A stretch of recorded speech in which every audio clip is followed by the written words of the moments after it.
Good morning, second graders. I'm going to be reading the next chapter of Matilda to you, which is called Miss Honey. It's kind of a longer chapter, so I hope I get through the whole thing. Here it goes. Matilda was a little late in starting school. Most children begin primary school at 5 or even just before, but Matilda's parents, who weren't very concerned one way or another about their daughter's education, had forgotten to make the proper arrangements in advance. She was 5 and a half when she entered school for the first time. The village school, called for younger children, was a bleak brick building called Cruncham Hall Primary School. It had about 250 pupils, aged from 5 to just under 12 years old. The head teacher, the boss, the supreme commander of this establishment, was a formidable middle-aged lady whose name was Miss Trunchbull. Naturally, Matilda was put in the bottom class, where there were 18 other small boys and girls about the same age as her. Their teacher was called Miss Honey, and she could not have been more than 23 or 24. She had a lovely, pale, oval Madonna face with blue eyes, and her hair was light brown. Her body was so slim and fragile, one got the feeling that if she fell over, she would smash into 1,000 pieces, like a porcelain figure. Miss Jennifer Honey was a mild and quiet person who never raised her voice, and was seldom seen to smile. But there's no doubt that she possessed that rare gift for being adored by every small child under her care. She seemed to understand totally the bewilderment and fear that so often overwhelms young children, who, for the first time in their lives, are herded into a classroom and told to obey orders. Some curious warmth that was almost tangible shone out of Miss Honey's face when she spoke to a confused and homesick newcomer to the class. Miss Trunchbull, the headmistress, was something else altogether. She was a gigantic, holy terror, a fierce, tyrannical monster who frightened the life out of pupils and teachers alike. There was an aura of menace about her, even at a distance, and when she came up close you could almost feel the dangerous heat radiating from her, as from a red-hot rod of metal. When she marched, Miss Trunchbull never walked. She always marched like a stormtrooper with long sides and arms swinging.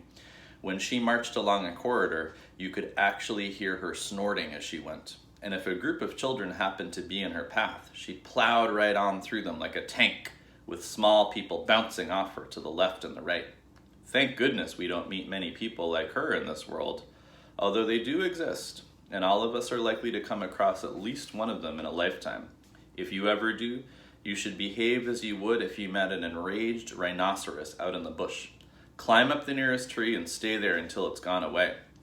This woman, in all her eccentricities and in her appearance, is almost impossible to describe, but I shall make some attempt to do so a little later on. Let us leave her for the moment and go back to Matilda and her first day in Miss Honey's class. After the usual business of going through all the names of the children, Miss Honey handed out a brand new exercise book to each pupil. "You've all brought your own pencils, I hope," she said. "Yes, Miss Honey," they chanted. "Good. Now, this is the very first day of school for each one of you. It is the beginning of at least 11 long years of schooling that all of you are going to have to get through.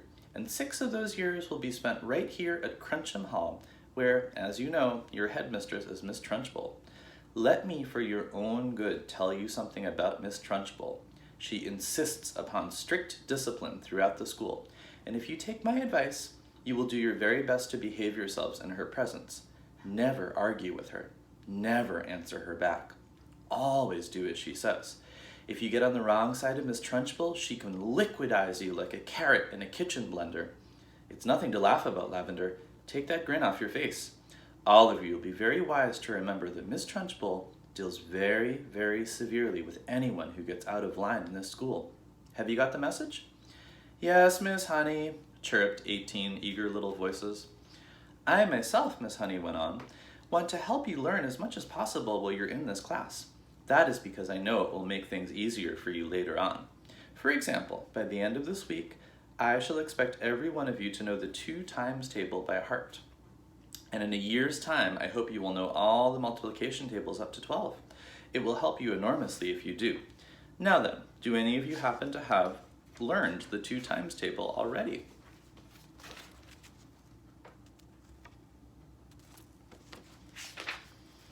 Matilda put up her hand. She was the only one. Miss Honey looked carefully at the tiny girl with dark hair and a round, serious face sitting in the second row. "Wonderful," she said. "Please stand up and recite as much of it as you can." Matilda stood up and began to say the 2 times table. When she got to twice 12 is 24, she didn't stop. She went right on with twice 13 is 26, twice 14 is 28, twice 15 is 30, twice 16 is... "Stop," Miss Honey said.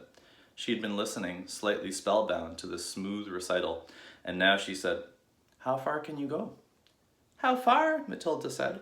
"Well, I don't really know, Miss Honey. For quite a long way, I think." Miss Honey took a few moments to let this curious statement sink in. "You mean," she said, "that you could tell me what 2 times 28 is?" "Yes, Miss Honey." "What is it?" 56, Miss Honey." "What about something much harder, like 2 times 487? Could you tell me that?" "I think so, yes," Matilda said. "Are you sure?" "Why, yes, Miss Honey, I'm fairly sure."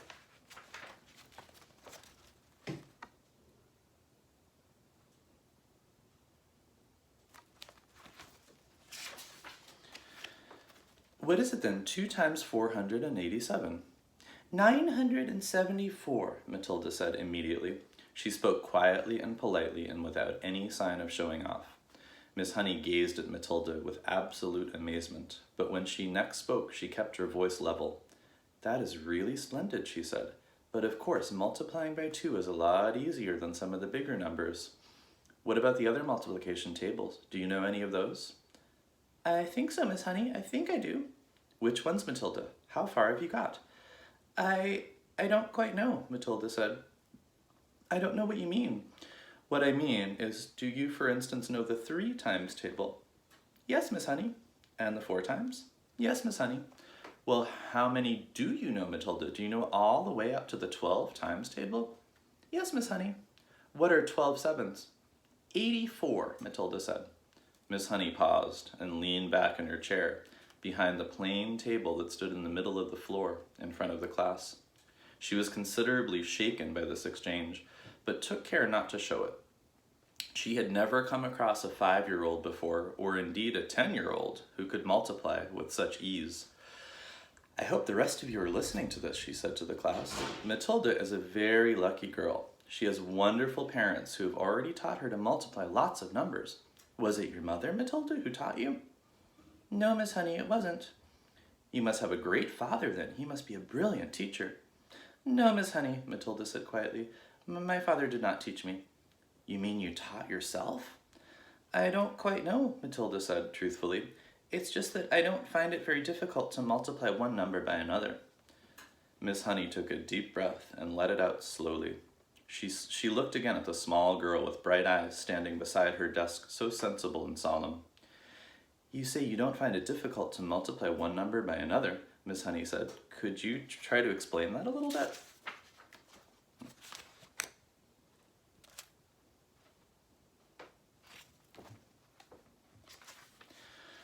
"Oh dear," Matilda said. I'm not really sure." Miss Honey waited. The class was silent, all listening. "For instance," Miss Honey said, "if I asked you to multiply 14 by 19, no, that's too difficult." "It's 266, Matilda said softly. Miss Honey stared at her. Then she picked up a pencil and quickly worked out the sum on a piece of paper. "What did you say it was?" she said, looking up.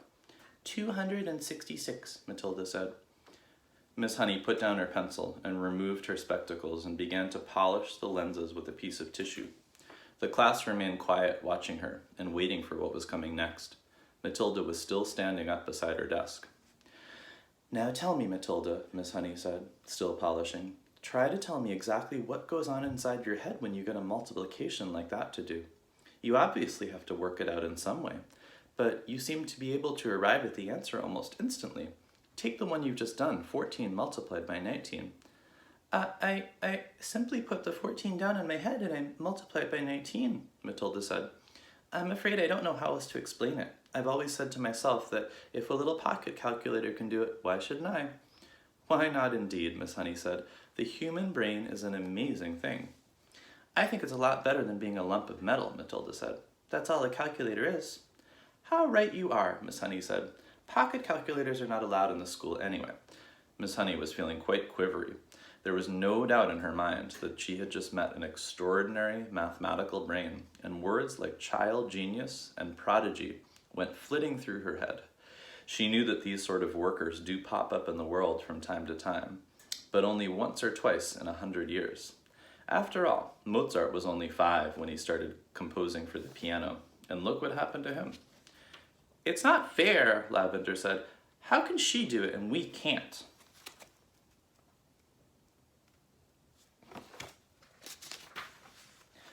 "Don't worry, Lavender, you'll soon catch up," Miss Honey said, lying through her teeth. At this point, Miss Honey could not resist the temptation of exploring still further the mind of this astonishing child. She knew that she ought to be paying some attention to the rest of the class, but she was altogether too excited to let the matter rest. "Well," she said, pretending to address the whole class, "let us leave sums for the moment and see if any of you have begun to learn to spell. Hands up to anyone who can spell cat." 3 hands went up. They belonged to Lavender, a small boy called Nigel, and to Matilda. "Spell cat, Nigel." Nigel spelled it.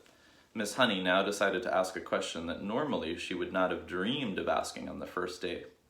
"I wonder," she said, "whether any of you 3 who know how to spell cat have learned to read a whole group of words when they're strung together in a sentence." "I have," Nigel said. "So have I," Lavender said. Miss Honey went on to the blackboard and wrote with her white chalk the sentence, "I have already begun to learn how to read long sentences." She had purposely made it difficult, and she knew that there were precious few 5-year-olds around the world who would be able to manage it. "Can you tell me what that says, Nigel?" she asked. "That's too hard," Nigel said. "Lavender?" "The first word is I," Lavender said. "Can any of you read the whole sentence?" Miss Honey asked, waiting for the yes that she felt certain was going to come from Matilda. "Yes," Matilda said. "Go ahead," Miss Honey said. Matilda read the sentence without any hesitation at all. "That really is very good indeed," Miss Honey said, making the understatement of her life. "How much can you read, Matilda?" "I think I can read most things, Miss Honey," Matilda said, "although I'm afraid I can't always understand the meanings." Miss Honey got to her feet and walked smartly out of the room, but was back in 30 seconds, carrying a thick book. She opened it at random and placed it on Matilda's desk. "This is a book of humorous poetry," she said. "See if you can read that one aloud." Smoothly, without a pause, and at a nice speed, Matilda began to read. "An epicure dining at Crewe found a rather large mouse in his stew. Cried the waiter, 'Don't shout and wave it about, or the rest will be wanting one too.'" Several children saw the funny side of the rhyme and laughed. Miss Honey said, "Do you know what an epicure is, Matilda?" "It is someone who's dainty with his eating," Matilda said. "That is correct," Miss Honey said. "And do you happen to know what that particular type of poetry is called?" "It's a limerick," Matilda said. "That's a lovely one. It's so funny." "It's a famous one," Miss Honey said, picking up the book and returning to her table in front of the class. "A witty limerick is very hard to write," she added. "They look easy, but they most certainly are not." "I know," Matilda said. "I've tried quite a few times, but mine are never any good." "You have you?" Miss Honey said, more startled than ever. "Well, Matilda, I would very much like to hear one of these limericks you say you have written. Could you try to remember one for us?" "Well," Matilda said, hesitating, "I've actually been trying to make up one about you, Miss Honey, while we've been sitting here." "About me?" Miss Honey cried. "Well, we've certainly got to hear that one, haven't we?" "I don't think I want to say it, Miss Honey." "Please tell it," Miss Honey said. "I promise I won't mind." I think you will, Miss Honey, because I have to use your first name to make things rhyme, and that's why I don't want to say it." "How do you know my first name?" Miss Honey asked. "I heard another teacher call you by it just before we came in," Matilda said. "She called you Jenny." "I insist upon hearing this limerick," Miss Honey said, smiling one of her rare smiles. "Stand up and recite it." Reluctantly, Matilda stood up and very slowly, very nervously, she recited her limerick. "The thing we all ask about Jenny is, surely there cannot be many young girls in this place with so lovely a face. The answer to that is not any." The whole of Miss Honey's pale and pleasant face blushed a brilliant scarlet. Then once again she smiled. It was a much broader one this time, a smile of pure pleasure. "Why, thank you, Matilda," she said, still smiling. Although it is not true, it is really a very good limerick. Oh dear, I must try to remember that one. From the third row of desks, Lavender said, It's good, I like it. I like it as well, a small boy called Rupert said. Of course it's true, Nigel said.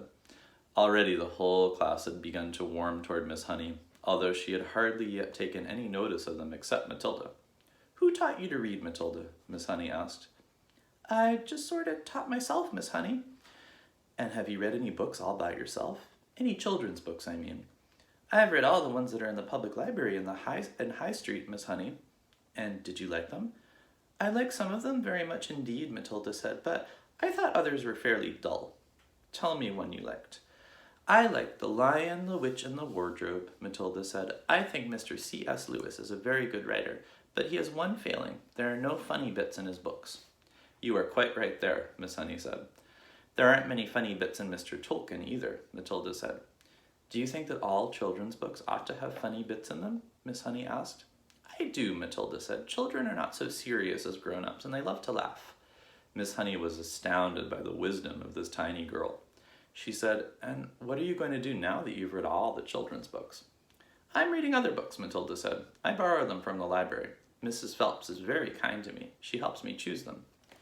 Miss Honey was leaning far forward over her work table and gazing in wonder at the child. She had completely forgotten now about the rest of the class. What other books? She murmured. I'm very fond of Charles Dickens, Matilda said. He makes me laugh a lot, especially Mr. Pickwick. At that moment, the bell in the corridor sounded for the end of class.